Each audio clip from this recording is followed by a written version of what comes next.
This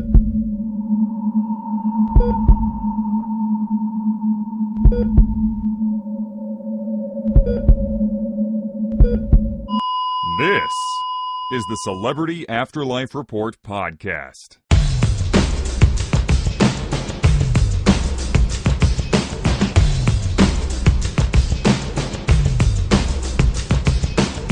I'm back, and that can only mean one thing. It's time for another edition of the Celebrity Afterlife Report, the only show on the internet that gives you the up-to-the-minute gossip about all your favorite deceased celebs. Now, I gotta tell you, between all the new arrivals in the next world recently and all the stuff going on with those we've been covering for some time, there's no shortage of stories to report on. This week's no exception. I have a lot to tell you about, and there's no time like the present to get that started.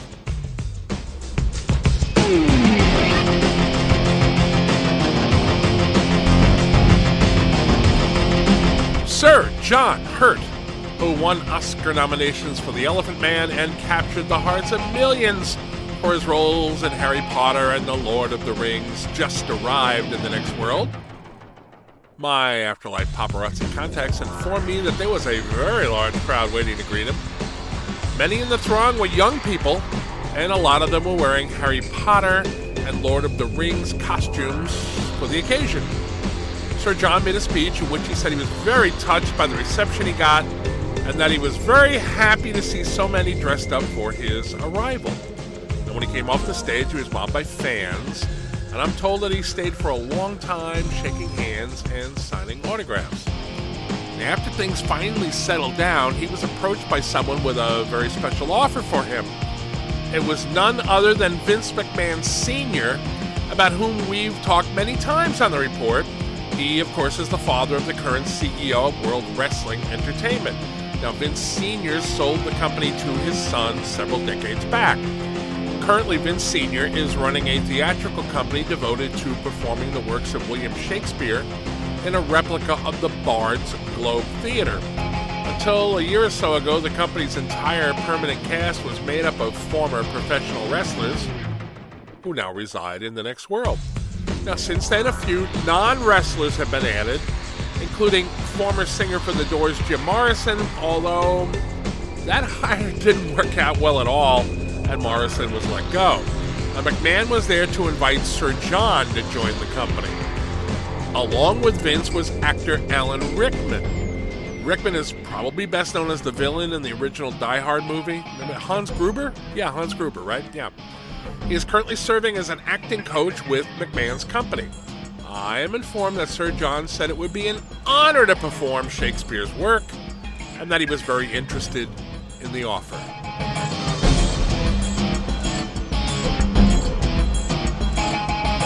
You have heard, I'm sure, that actress Mary Tyler Moore has transitioned to the afterlife. If John Hurt had a large crowd present to greet him, Mary Tyler Moore had a huge crowd. Mary, like everyone in the next world, looks as she did at her adult best, so she now resembles her character Laura Petrie from the Dick Van Dyke sitcom of the 60s. As she began to address the crowd when she was interrupted by a mass singing of the theme song from the Mary Tyler Moore Show. You know, who can turn the world on with her smile, that thing. I'm told that at that point she burst into happy tears. When the crowd finished singing, Mary was handed a handkerchief by someone standing behind her.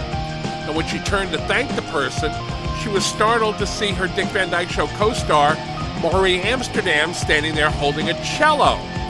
Besides being an actor and comedian, Maury is also an accomplished cellist. While Mary stood there unable to catch her breath, he took the microphone and told the crowd how happy he was to see her and how much he loved her. He then asked the crowd to sing the melody of the theme song from the Dick Van Dyke Show so he could accompany them on the cello. My sources tell me that Mary just stood there in stunned silence with tears streaming down her cheeks as the assembled masses showed their affection for her. I suspect there's going to be big things in store for her in the afterlife.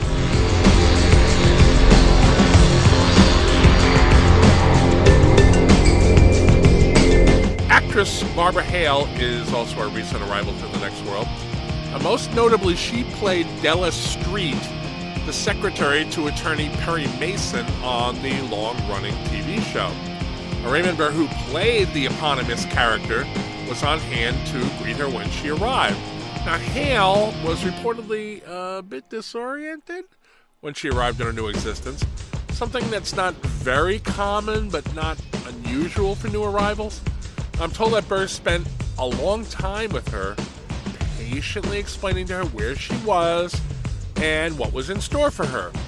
Now, according to sources, at one point she asked him, Where do I live now?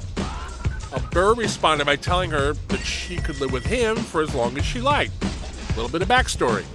Back in 1965, Burr and another gentleman reputed to have been his lover bought a 4,000-acre island in Fiji and sold coconut meat.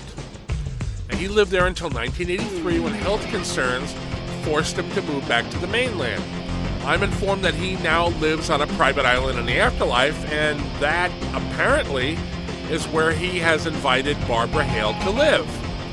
It seems that she accepted the offer, so presumably she's now living there? Perhaps having a tropical drink out of a coconut shell? Who knows?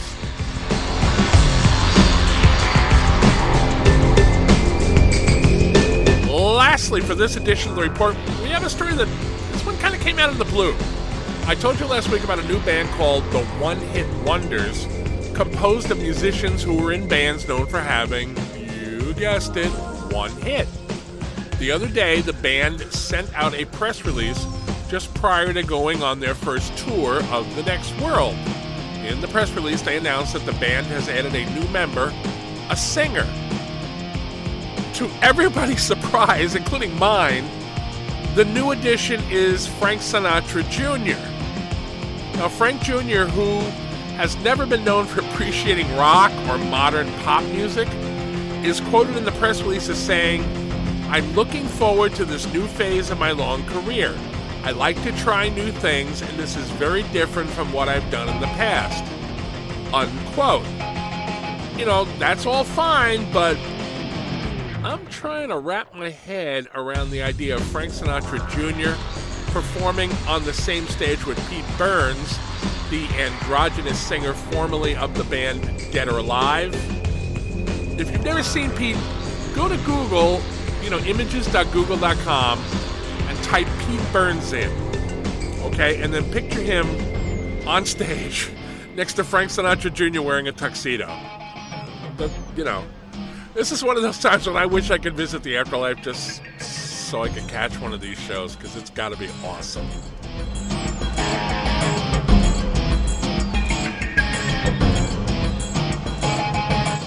Okay, that's it. That's what I have for you at the moment.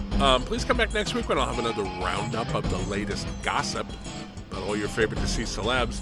And I would love it if you would help spread the word that the report is available on iTunes, in the Google Play Store, and on K-Chung Radio, 1630 AM in Los Angeles. Until next time, I am the Celebrity Medium, thanking you for listening.